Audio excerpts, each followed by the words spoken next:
Rain had been a slow, precise thing all evening, fine as sifted sugar, relentless enough to make the neon of the corner diner bloom into halos and turn every puddle into a mirror.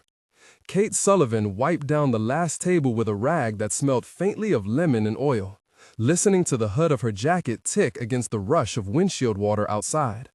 The cafe's steam table hummed a tired, comforting note. The coffee had gone bitter an hour earlier, and no one had cared. She pressed the rag into the seam where the laminate met the edge and counted the day in small, private arithmetic.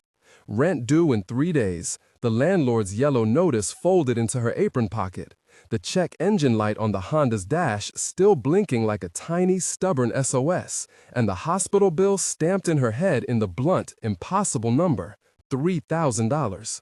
Stay with this true feeling drama to the end. Subscribe for more. He came in without announcement, soaked through to white hair, shoulders hunched under a coat whose zipper had given up years ago. The bell above the door chimed too thinly to sound like welcome. It sounded like warning. Kate watched him for a breath. The coat was too fine to be old money, or maybe it was fine and simply weathered. There was a leather satchel tucked against his hip, the strap frayed. He smelled of rain and tobacco and something faintly floral, like the perfume of a life lived in private rooms. "Coffee," he said, but softer than the word, as if asking permission rather than making a demand. The hands behind the counter, small, stubborn, used to moving, had become a kind of map for Kate's life. She poured, topped, slid the cup across with a napkin. His fingers were papery but steady when he took it. She watched him for the small human curiosity that repairs exhausted people for a second. He kept pulling a thread from the hem of his coat and looking as if he were trying to decide whether it mattered. He dropped a leather-bound notebook as he stood to leave. It thudded against the linoleum with a sound that was somehow louder than the bell. Kate jumped across the counter to pick it up. He turned, surprised, in a way that bent his face at the corners, and the light found a small, accurate kindness there. "You can keep it," he said, pressing bills into the palm of his hand as if the movement were second nature. There was a $5 bill folded small, timid as a hope, tucked between his fingers. Kate felt the familiar slow ache. Tips were a language of dignity in this place, barely spoken and carefully watched. Her hand went to the bill and then withdrew. She slid the notebook back across the counter instead. "I can't," she said without thinking. Her voice held the tiredness that had become a kind of armor. "I can't take what someone can't spare." He looked at her then, properly. Something like gravity shifted. "You are more honest than many I've met," the man said. He smiled, a small private thing. "Thank you. For everything." She wanted to ask what everything meant. She wanted to ask about the hand that had fumbled the notebook. Why a man who smelled of good cigarettes and rainy hotels would be carrying a battered book in the neighborhood's corner cafe. But the rain had started to pound on the window like someone drumming a rhythm that did not belong to them, and he was already through the door. He left the satchel. She saw it tumble, then half turn back, then vanish into the wet. She folded the apron into a neat stack and watched the space where he'd been until the bell stopped chiming. On her walk home, the city felt like an honest, bruised thing. Neon halos, the hush of people under umbrellas, a rusted chain-link fence that fluttered like a loose tooth. Her phone buzzed with Gary's text. Closing time, watch the back. Then with a number she didn't recognize. She had a moment in the stairwell to breathe. The note from the landlord, the hospital's final demand, Leo coughing in his sleep through the monitor at the kitchen table where they'd moved him after the last episode. The $5 bill beat against her palm like a reproach she had refused to accept. She found the notebook on the passenger seat of the Honda, wedged under a discarded coffee cup and a receipt for engine repair she couldn't afford. She had no idea how it had ended up there. Maybe the man had dropped it and someone, Gary, the regular who closed the back, had set it aside. Maybe she had picked it up without remembering. She opened it in the dim light of the car and found pages of neat, slanted handwriting, lists and names, a sketch of a garden she couldn't place, a photograph tucked into the binding, a woman with a laughing mouth and a scarf in her hair, arms thrown around the younger man's shoulders, A small printed card slid from between the pages, a line of type, an address, and a name, Barnaby Co. No other explanation, no phone number, just the name, an address that could be a hotel or a mansion depending on how the letters were read. She could have left it. She could have dropped it back at the cafe and pretended it had never been her business. The world rewarded such choices with the steady cash flow of invisibility. But Kate had refused the $5 bill. The refusal had weight. She went back the next hour, sat at the counter with her own sleeve clutched to her mouth to warm the bitter coffee, and watched the door. Hours later, while the rain had lost its politeness and become a kind of accusation, a black sedan idled at the curb with the quiet purpose of a predator. Two men in heavy coats stepped out with the assurance of people who had learned how doors opened for them. Keys, favors, quiet calls that make night clerks forget to blink. They were not the sort who wore suits that tried too hard.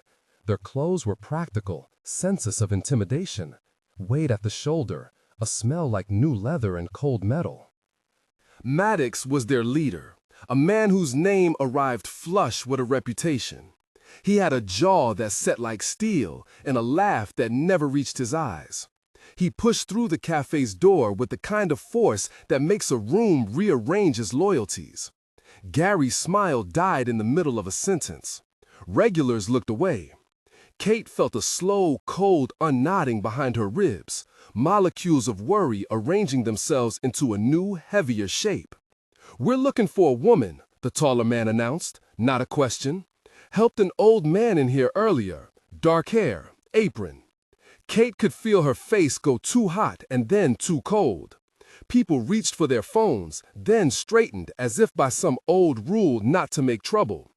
Gary's hand hovered near the register and then retreated. The mattress of a city at night held its breath. "I'm pretty sure you saw her," said the shorter of the two, and it was not a statement. It was a map of possibilities.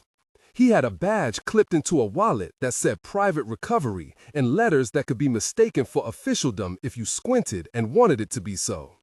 Not quite police, not quite nothing.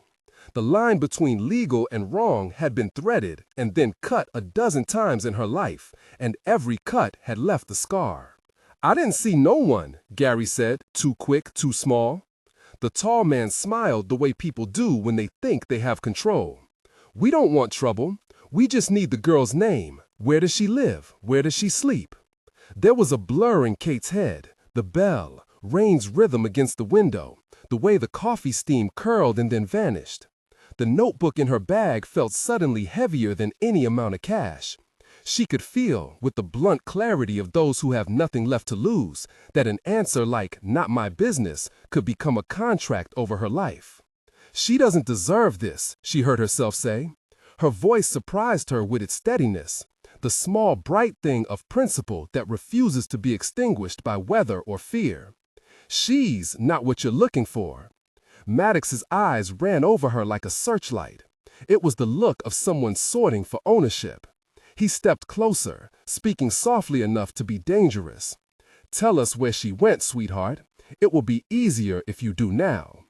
He called her sweetheart in a way that tried to make complicity into politeness. The word hung. It was old and intended to weigh. Kate tasted fear, metallic at the back of the throat, old as hunger. She had seen men like this on the periphery of her life. Telephone men who came with bad promises. Landlords who considered subscriptions to cruelty as insurance.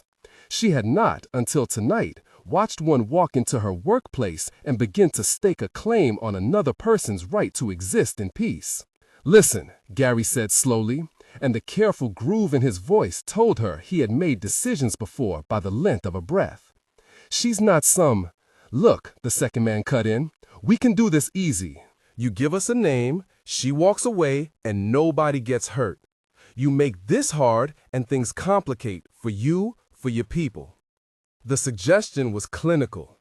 It hung like a threat painted in bureaucratic tones. A regular stirred, shifted in his seat, fled to the restroom where he probably checked his phone and decided how much of his life he wanted entangled with other people's fights. Kate felt the accountant's ledger in her head. Debts, due dates, the way poverty adds columns to your life. She thought of Leo, about the thinness in his voice when he coughed into the night, about the way he had learned to sleep sitting up so his chest would not lock shut. The hospital bill was a drumbeat that had become the metronome for every decision she made. If she gave up the notebook, would the men leave? Would it stop the escalation? Or would compliance be an invitation to deeper, more private claims? The math was never clean. "You don't have to make this awful," the tall man said, softer now, as if he were being generous. "You're a good girl. Help us out." Kate snapped her bag open with her fingers, looked at the coffee-stained pages of the notebook, and felt the small image of the woman with the scarf look back. She thought of the old man's smile when he had called her more honest than most. The $5 bill no longer sat in her palm. It had become something else, a question about the kind of person she wanted to be in the middle of thunder. She stood. She set the notebook down between them on the counter like a peace offering, and then, in the smallest, most careful motion, slid it toward the men.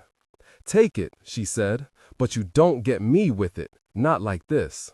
Maddox's hand hovered, and she saw the faint flinch of disappointment cross his face, the calculation of what else could be taken. Names, addresses, loyalty. His mouth curled, something that might have been a smile without humor. "You should probably go home," he said to Gary. "Shut the place down. Simple. Nobody needs to be here when we come back." They left with the same ease with which they had arrived.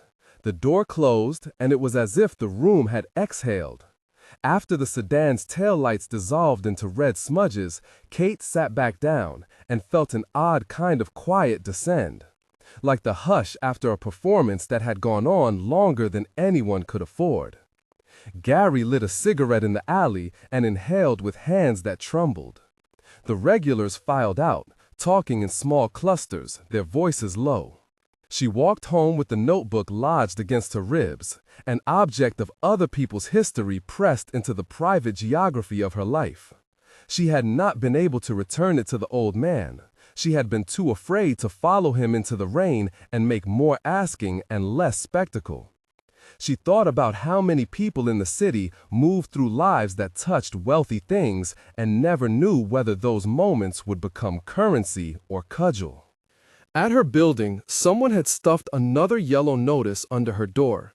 The landlord had not been patient with storms or with coughs that rippled through the night. Inside, Leo slept under a mountain of blankets. He woke when she entered and smiled with a tired, honest loyalty that pierced something soft in her chest. She sat on the edge of the bed and raked fingers through his hair like a benediction. "How was work?" he asked, voice woolly. "The usual," she lied. The word felt like a coat buttoned wrong. She thought for a beat of the men in black coats searching for a woman who had done a small kindness. She thought of the old man's eyes, of the photograph of the laughing woman. She thought of the $5 bill, folded and unused, now a symbol she could not afford to carry. At 2 in the morning, she woke to a sound that made the apartment feel too small. Voices outside, low and urgent. Someone rapped on the door with the flat, official rhythm of people who come armed with paper and the certainty of consequence. Kate's heart began to answer each knock like a metronome of dread. She moved to the peephole and saw shadows in the stairwell. When she cracked the door, 2 men stood there, one in a coat that had seen many winters clean, the other a younger man with eyes that searched for a weakness and liked what he found. "Ma'am," the older one said, as if that signified their credentials, "we'd like to ask you a few questions about an old man who passed through that shop tonight." Kate's mouth went dry. She felt in the small interior landscape of her chest the steady, old conviction that kindness should not make you smaller. She had been kind because it was the correct, painful thing to do. Now other people came and tried to make that kindness into a thread they could tug to unravel her. "Who sent you?" she asked. The older man smiled a professional smile. "I'm told there's a misunderstanding. We're simply working to clear things up for the gentleman's family." Kate thought of the photograph again and the name tucked in its cages. Barnaby Cole. The name was like a key she did not have the right to use. She had been handed a choice at the counter and had made it. Now someone else wanted to change the terms. They left in the small hours, after a conversation that skirted legality and leaned into insinuation. They had not touched her, but they had set a shadow at the doorway of her life that would not leave. The next morning, the cafe's function was a kind of minor miracle. Regulars returned, the steam table hummed, and the city kept turning. But Kate felt watched in the marrow of her bones. She had helped an old man. Hours later, men with the taste for other people's edges had come looking for her, as if kindness could be a crime. When the rain finally stopped, the notebook sat under a lamp on her kitchen table, pages fanned like a second pulse. She read until the words blurred. Addresses, sketch plans for gardens, lists of names with amounts next to them. A single entry that made her sit back and breathe unevenly. A ledger notation, a line that might be money and might be care. The small photograph fell from between the pages. The woman in it looked, impossibly, like someone Kate might want to be. Unashamed, laughing, arm around a man who looked both older and as if he could be someone's lost father. There are choices, Kate thought, that act like doors. Helping a man take off his wet coat had been a tiny thing with consequences she had not intended. She had refused the $5 bill because dignity mattered. She had not planned to be a headline or an asset in somebody else's argument. But sometimes the paths we pick up for reasons of decency become the very paths that call us into the center of larger fights. That afternoon, before she could even finish the coffee gone cold beside the notebook, a glossy car with tinted windows rolled up across the street and eased to a halt outside the cafe. A woman stepped out of the car with a stride that made strangers glance twice, a precise, deliberate step that made the rain-streaked pavement acknowledge birthrights. She wore a coat scaled to her posture. Her hair was pulled back in a way that suggested, even in rainy neighborhoods, she knew where the city's maps bent inward. Genevieve Pierce did not come like a thunderclap. She came like a conversation that had been scheduled and signaled down to the minute. Her shoes left small, careful prints on the mat when she entered the cafe. She took in the room with practiced detachment, then found Kate at the counter with the notebook on the table and the dark rings under her eyes. "You are Miss Sullivan," Genevieve said. Her voice was precise, calibrated to cut through hesitation without raising it. "I am Barnaby Cole's chief of staff." The name landed like an unfamiliar coin, heavy, significant, and worth more than the place it came from. Kate's mouth made a small sound of surprise. "Mr. Cole?" she asked, as if she had misheard. Genevieve's smile was almost human. "Yes, he told us you helped him earlier." She placed her palm briefly on the notebook as if to confirm its existence. "He left this behind." Kate felt her sensor shift. The city had given her a beat of luck, and now its consequences came with ties and lawyers and men who wore coats like armor. She wanted to retract, to hide the whole thing away in the drawer with the landlord's notice, and pretend she had never been the kind of person a man could remember. "We're arranging for," Genevieve began, and the sentence hung like a line on a fishhook. "He insists on handling this personally." Kate wanted to ask whether handling things personally meant private cars and late-night visits and men who asked questions at the door. She wanted to know whether the old man had family who would be easier, kinder, or meaner than she imagined. Instead, she folded her hands around the old cup and listened as Genevieve spoke in the language of people who move things into order. Quiet logistics, offers she could not yet parse, the promise of help in a set of terms that smelled both like rescue and the sheen of power. Outside, as the rain tapered, a shadow moved at the edge of the window, a return of the men who make their living translating other people's secrets into control. Kate felt, more sharply than she had in weeks, that the life she tried to keep together for Leo was not only threatened by bills and illness, but by people who believed generosity could be leveraged. She folded the notebook closed and slid it into her bag. It felt like carrying someone else's history down the block to her life, like bringing an uninvited guest into the small kitchen where her brother slept. The city kept moving around them, a delivery truck backing up, a dog barking once, the tinny music from a storefront radio. In the middle of it, two worlds pressed against each other. One that served coffee and stitched together rent week by week, and one that moved in sealed envelopes and private planes. Between them, for reasons she had only begun to understand, Kate Sullivan had placed herself. When she opened the cafe door to step into the rain again, Maddox's men were there, lingering like a bruise. Their eyes found hers fast, and in the pause that stretched like elastic, Kate understood that a single act of kindness had become a hinge on which more than one life might turn. She could not yet see which way the hinge would swing. She could only feel, as if in a dream, the whole city waiting for her next choice. The men outside did not make a scene. They simply stood where the light pulled wrong, and watched the street as if it were an animal they expected to move. Kate's throat tightened. The cafe's bell had already ceased its half-hearted chiming, and for a second the rain sounded like a thing unimportant. She stepped onto the slick sidewalk and felt the stare like weather. One of the men nodded almost imperceptibly, an acknowledgement that belonged to a language of occupation. Presence, observation, the patient marking of a trail. Kate moved as if she had a plan, fast, small decisions stacking like coins. She kept her head down, tightened the strap of her bag, and walked past them with the practiced casualness of someone who had learned to carry urgency like a folded grocery list. A hand brushed her arm as if by accident. She felt the brush in her shoulder like a warning. When she reached the corner, she turned 2 streets sooner than she had to put distance between the cafe and the path home. The city rearranged itself into alleys and service entrances she had used for years to avoid landlords and late notices and the eyes of people who thought curiosity could be rent. She ducked into an entryway that smelled of wet concrete and bleach and waited, breath held thin and sharp, until the shadow of the men receded.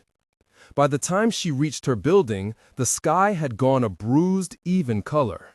The stairwell smelled of old vinegar and faint laundry detergent. Leo's door was ajar, a sliver. A sliver of light met her as if the apartment itself had been holding its breath for her return.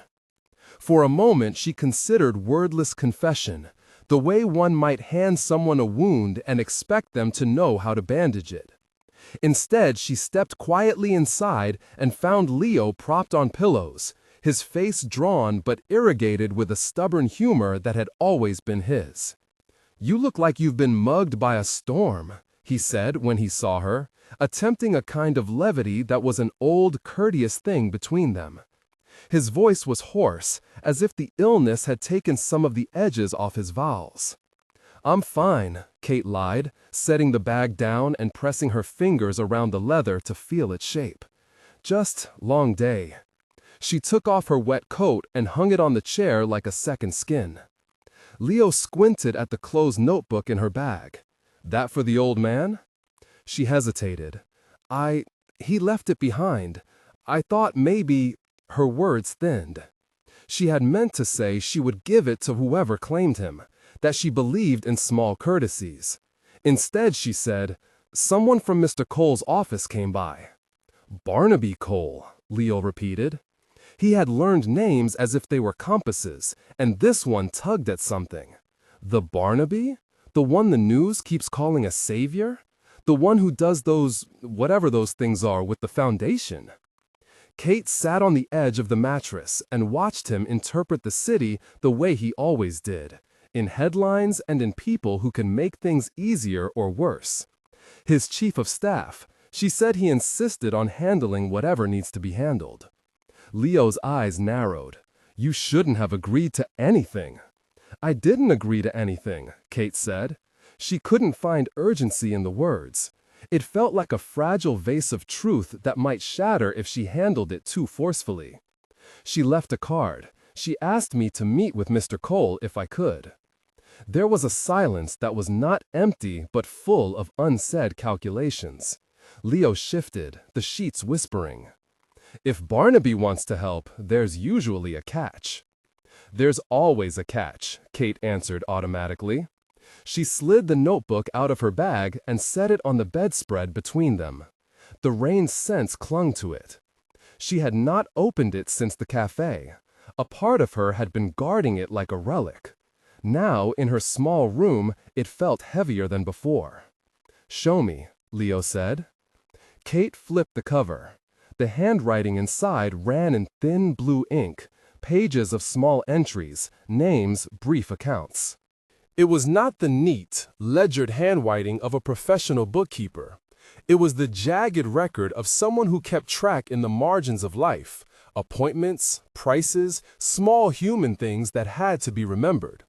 Toward the back, a folded scrap of newspaper, yellowed, the edges softened by time, peeped out like a hidden tooth.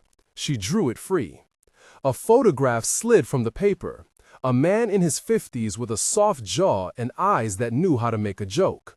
He was seated on a stoop with his arm around a younger man whose features were softer, gentler. On the back, in a careful hand, someone had written a name and a date. Kate's fingers traced the ink. Barnaby? No. Samuel Pierce, 1969. Kate's heart hit against her ribs with a quick, confused thump. Samuel Pierce. The name was not Barnaby Cole's, but it belonged to the sort of people who had once been part of neighborhoods, the men who knew where pipes leaked and who could calm a frightened dog. She looked back through the notebook, and then the breath left her in a single exhalation. Between grocery lists and small debts and appointments, there was a ledger page more exact than the rest, a sequence of names and amounts, and at the bottom of that list, the scrawl, M. Maddox, Deposit, Eastwood Lot. Next to it, in another hand, or perhaps the same one pressed harder, the words, "Do not sign." "Do not sign," Leo read aloud, his voice thin. "I thought it was nothing," Kate said. "Just old men who keep track of who owes them. I didn't—" Outside in the street, a delivery truck sent up a whining complaint. The city moved on as if nothing private could tear at its seams. But the names on the page had teeth. Maddox, Eastwood Lot. Kate felt the connection like a rat's tail catching under a nail. Maddox, Maddox Development. Maddox, the man who had been buying blocks in the neighborhood, smoothing corners until gardens were amenable to cranes. "That explains the men," Leo said. A tired steadiness came into his voice. If Maddox thought someone had records that would interfere with his project, he'd send men, Kate finished for him. The idea of a developer like Maddox brushing aside an old man's plea to keep his land pristine for the sake of a 1,000-unit plan fit the pattern of the city she knew. The idea that Barnaby Cole, for reasons she did not yet understand, had taken an interest in the old man complicated things further. Why would Barnaby care? Maybe because Samuel was? Leo began, but his head dipped, and he could not finish. There were many reasons a rich man could care: guilt, memory, politics, or the simplest human one, family. Kate felt, inexplicably, the photograph between her fingers become an accusation and a key. She stared down at the photograph until the light blurred. The room hummed. The refrigerator, the building settling, Leo's shallow breaths. Outside, the city breathed in and out, and Kate understood that she had been given a ledger that could be read one of two ways. It could be a map to safety. Barnaby could take the estate, receive the papers, the money, and the old man's name would be folded into something respectable. Or it could be a map to a battlefield, a scrap of paper that named players who would pull their own ropes. She closed the notebook, but she did not put it away. Instead, she stood and walked to the window. Across the street, a man leaned against the lamppost and watched the building. He had the same indifference to small things as the men at the cafe. His posture said not that he feared, but that he knew what he was paid to watch for. Kate felt suddenly like a thin plank between two heavier things. To give the notebook to Barnaby might mean sealing the old man's story into hands that could protect it, or into hands that could file it cleanly away. To hold it meant becoming a target of people who turned generosity into leverage. She had not asked to be a hinge, but she had been asked, quietly, by the city and by circumstances, to decide. Her phone buzzed on the table by the lamp. It was Genevieve's name on the screen, precise, serifed letters like a calling card. Kate did not answer. Instead, she dialed a number and waited until a voice she trusted answered. Marisol? Hey, said Marisol, warmth in her syllables. She was at the cafe now, Kate could sense it, and the clatter of cups came like a small orchestra. You sound like you ran through a storm. I need a favor, Kate said. I need you to watch the door for a bit. Can you, if someone comes asking about an old man, tell them I'm not home? Kate, Marisol said, softer now, are you okay? I think I'm about to be in the middle of a thing I didn't want to be in, Kate said. It was honest and small and true. Marisol's laugh was nearly a sob. Of course, I'll cover. I'll tell them you're taking Leo to a clinic. Whatever you want. Be careful. When she hung up, Kate looked at Leo. He met her eyes as if answering the unasked question. We keep it for now, he said. We figure out what Barnaby wants when he wants it. You don't meet his men alone. She nodded. The decision settled like a stone in her pocket. Not a refusal and not an acceptance, but a postponement that felt like protection. She turned the photograph over in her hand one more time and then slid both picture and the scrap of newspaper back between the pages. She closed the cover and placed the notebook on the bedside table, where it was both close and watchful. Somewhere down the block, a car door shut. The man across the street walked on the other side of the street now, keeping a streetlight between him and the building. Kate could feel the city watching, as if it were one long, slow thing that would pivot only when enough of its parts decided one way. She sat back on the bed and let her hands fall into her lap. The rain had stopped entirely, and the air was raw and bright. She did not know if Barnaby Cole was a benefactor or a new kind of danger. She had not asked for either, but she had a ledger, a photograph, and a brother who trusted her enough to let her hold both at once. When the door's peephole clicked, one of those small mechanical sounds that meant someone was pressing a face to the world, Kate did not move at first. She waited for the shape to reveal itself. The person behind the door did not speak. They knocked twice, polite and measured. Kate rose, smoothing the front of her shirt. She paused a beat, then walked to the door and opened it just enough to see a woman in a coat that fit her like armor. Genevieve Pierce, the same precise step, the same deliberate posture. Rain had left a wet brightness on her shoulders. Behind Genevieve, the street allowed itself the shadow of a car idling for a polite moment. You should not let strangers in, Leo called from the bed, but there was no scolding in his tone, just a tired request. Genevieve's eyes flicked to the bed without surprise. Mr. Sullivan, she said with an inclination that was neither formal nor intimate. Mr. Cole asked me to speak with you in private, Miss Sullivan. He is concerned about how the old man's affairs were left. Kate's mouth worked. There were a dozen ways to refuse. There were a dozen reasons to let the conversation begin in the doorway instead of in her kitchen. You could come in, she said at last, but no men from outside. Genevieve smiled, a fraction. Of course. As the door opened wider and the rain-scented air met Genevieve's composed face, Kate felt the hinge again, this time certain of the direction in which it might swing. She hoped she was the one holding it. She also knew that hope was not protection. It was only the start of a decision. When Genevieve crossed the threshold, she did so with the quiet assurance of someone who carried someone's power like a shadow. She set a small envelope on the table without fanfare. Mr. Cole asked me to deliver this, she said, and to hear your account, if you will tell it.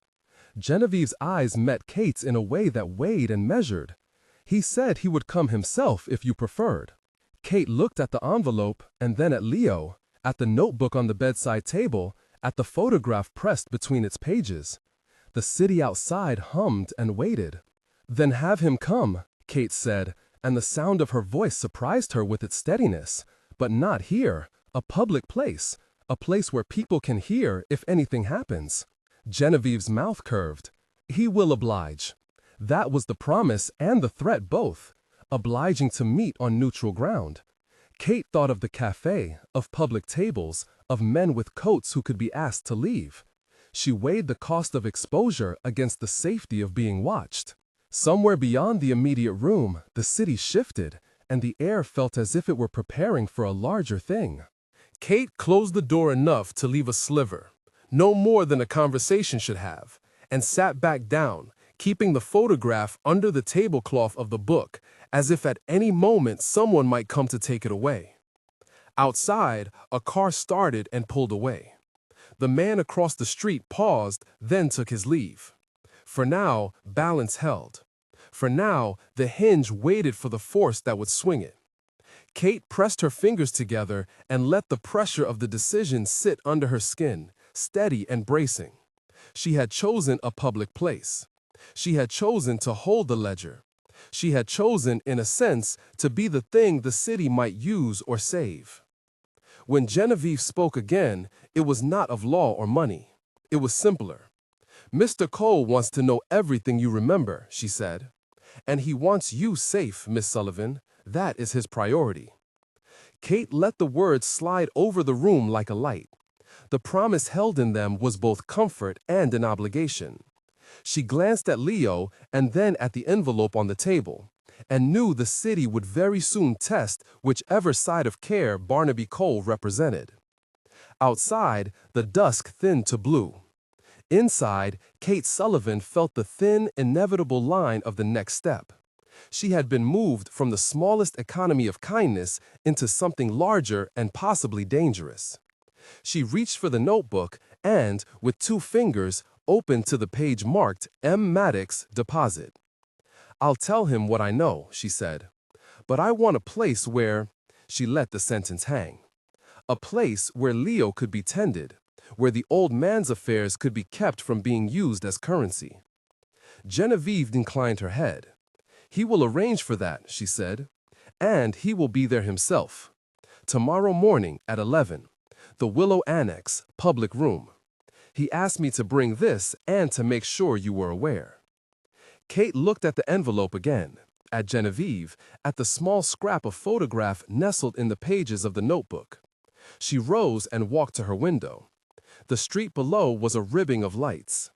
For the first time since she had found the old man, she felt the tilt of being part of a story that had already been named by other people's stakes.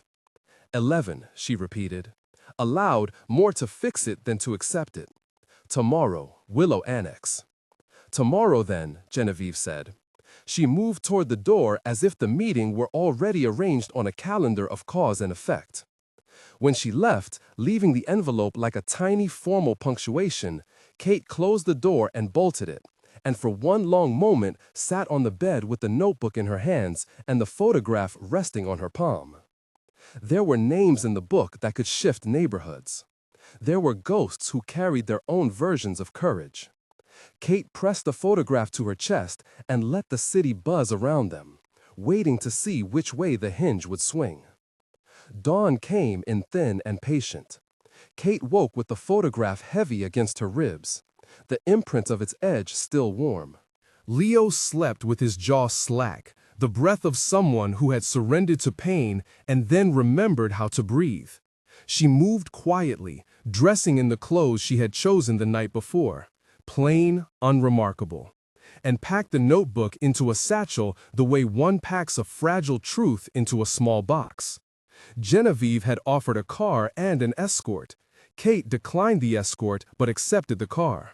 There was, she told herself, a value in being seen walking into a room on her own 2 feet. Visibility could be its own kind of protection. Still, she left instructions with the neighbor who checked on Leo. Keep the door between his room and the hallway closed, leave a light on, come straight to the Willow Annex if anything untoward happened. The neighbor nodded with a solemnity that felt performed, as if he too were rehearsing for an event that might never come. The Willow Annex stood on a side street between a hairdresser and a shuttered dairy, a building whose carved lintel bore the ghosts of better years. Inside, the public room smelled of old varnish and lemon oil. Windows let in a pale wash of light. The room had been chosen for what it suggested: neutral ground, neutral people, neutral furniture. Folding chairs formed a horseshoe around a table draped in white. A pot of tea steamed on a sideboard. A clock ticked with a sort of moral patience. Kate took a breath before she opened the door and walked in. Barnaby Cole was already there, a man whose presence made the room feel to have rearranged itself.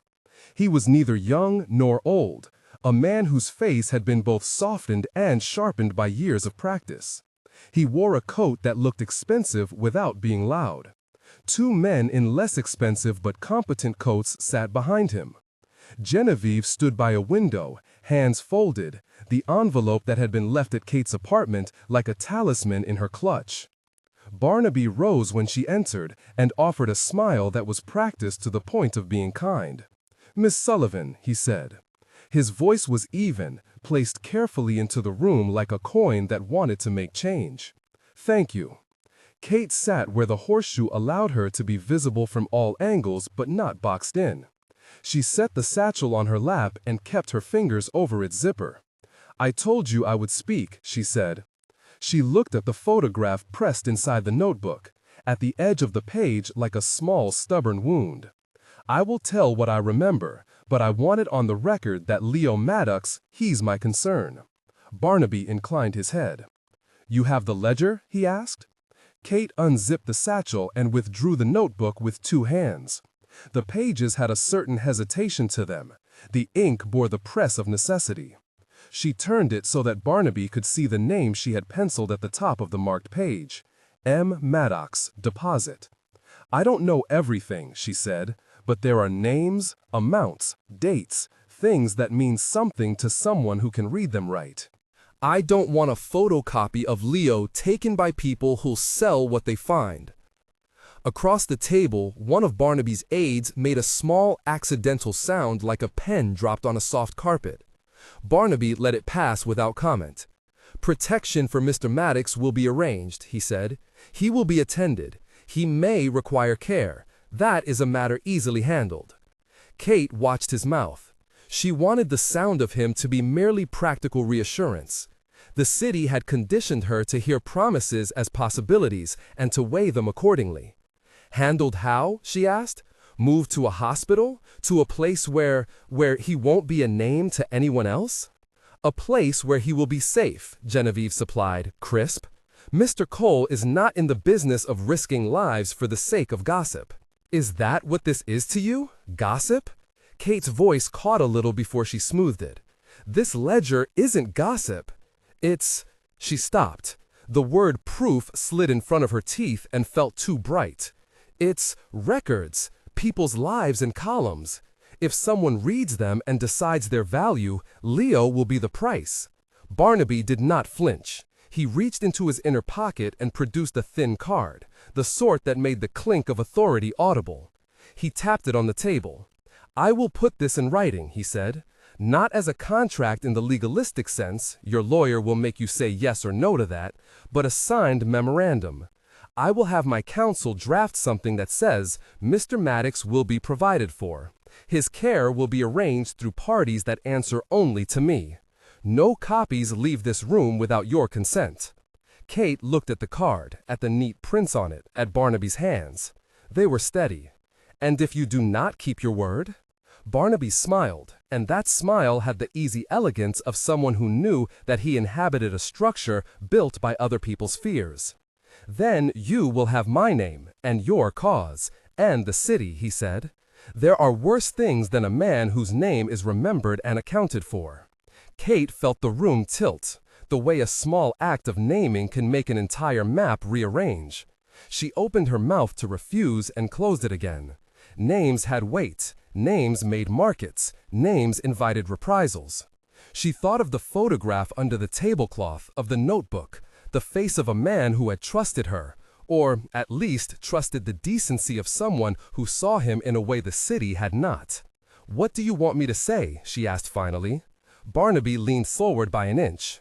"Tell me what you remember," he said softly. "Tell me who touched his accounts, who benefited, who asked for favors in exchange for silence. Tell me where the trail runs cold. Give me the beginning, and I will try to follow." Kate exhaled. She could see there in her mind the ledger pages like a map with inked rivers. She could hand over names and watch institutions move like boats. Or she could keep them, small and secret, and watch as the city gnawed at itself in private. She began to speak. At first, it was small. Dates, amounts, sketchy entries. Her voice steadied as memory uncoiled. She named a few people, clerks and collectors, men who handled envelopes on the edge of daylight, and men who moved in boardrooms that smelled like polished wood and old rain. Barnaby listened as if the lines of the city were being traced for him by a cartographer who did not flinch at what might be seen. Genevieve took notes with a precision that betrayed neither interest nor judgment. The two men behind Barnaby watched the door, their hands folded in a way that suggested waiting for instruction. Every so often, one of them would lift a pen and write something on an index card, a small choreography of information management. When Kate reached the name she most feared, she hesitated. M. Maddox, deposit. The ink wanted to spill further, wanted to name the beneficiaries of certain transfers, to reveal the way that money crossed from left-hand pockets to right-hand power. Her fingers tightened around the notebook as if it were a life raft. "You don't have to name everyone," Barnaby said. "Start with what matters." "What matters to you is not always what matters to me," she replied. "You might chase the men who gave orders and leave the people they used without shelter."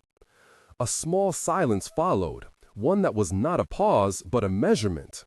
Barnaby put his hand flat on the table. "Miss Sullivan," he said, "I can offer two things, protection and the possibility of accountability. They are not the same thing, but they are not mutually exclusive either. Give me what you can give here, and I will hold back what you cannot. Let me move forward in ways you cannot." She thought of Leo with his thin beard and his thin hands, of the way he had once smiled at the color of a streetlight. She thought of the ledger and the photograph pressed in the book, the way that truth had a habit of being fragile when it collided with power. She thought of the city like a blade whose edge could be turned toward repair or toward the wrist. Finally, she said, "If I give you names, I want assurances." Her voice was small but precise. 1. Mr. Maddox will be moved to a facility of your choosing, where he will receive care, and that decision will be documented. 2. The ledger will not leave this room without a written request from me. 3. If any of the people named are to be publicly accused or prosecuted, I will be given notice. Barnaby considered the list as if weighing fruit. "Reasonable," he said at last. "I will sign the memorandum agreeing to those terms." Genevieve rose and brought a thin sheet of paper and the pen. The aides hesitated as if entering a small chapel. Barnaby took the pen and, with a careful hand, wrote his name. The pen scratched, a soft and final sound. He pushed the paper across to Kate. Her name on the line felt like a small declaration. Her handwriting looked smaller than it had in his head. She signed. The sound it made when the pen left the paper was not celebratory. It was a measurement of what one person could ask of another and the strange intimacy of a signature in a world that otherwise offered only transactions. As they finished, the clock in the room moved on. A woman came in with a child in a stroller and caught herself at the doorway. There are always lives that persist around the theater of power. Some of Barnaby's men shifted toward the door as if to offer the room back to the street. Genevieve tucked the signed memorandum into the envelope Kate had been given and handed it to her as if it were a covenant folded into a hand. "Keep this close," Genevieve advised. Kate slid the paper into her satchel and felt more fragile for it. She had spoken. She had surrendered pieces and kept others. The hinge had, for the moment, not swung toward disaster. It had swung into arrangement. On the way out, Barnaby touched Kate's arm briefly. "You did what you had to do," he said. "I'll do what I can." "You always do what you have to do," she replied, not trusting the smallness of flattery. Outside, the street was bright with noon and indifferent to the decisions made in the annex. Kate walked back toward the car Genevieve had arranged, the satchel heavy at her side. She had expected her body to still feel pressed together by tension. Instead, there was a curious loosening, like a small splinter released. She could not tell whether it was relief or exhaustion. When she reached Leo's room, the neighbor was waiting with the careful composure of someone who had been waiting for a verdict. "He's been sleeping," the man said. "I haven't let anyone in except for the nurse you called." Kate knelt and looked at Leo. For a long moment, she simply watched him breathe. The signed memorandum lay folded in her palm like a small, dangerous thing. She thought of all the ways a promise could be kept and all the ways it could be broken. She slid her hand under his and felt the warmth of a man who had been moved by kindness without thinking of payment. She did not know what tomorrow would bring, but she knew one thing with a clarity that felt like a lantern. She had put herself in the middle of a larger machinery now, and someone, somewhere, would set levers in motion because of what she had said. The city outside continued to hum, and the hinge waited for other hands to push. Kate pressed the photograph to her chest as if to hold a small altar in her palm. And for the first time in many nights, she let herself imagine that perhaps leverage could be used to shield rather than wound. Perhaps Barnaby Cole would keep his word. Perhaps he would not. Either outcome would teach her something. She straightened and walked into the noon light, the memorandum heavy and real, the ledger still asleep in her satchel, and a photo of a man waiting to be kept safe or traded under her heart. The hinge had swung. Someone would notice which way it tilted. For now, the waiting belonged to her. She would not be idle while the city decided what to do with a ledger and a life.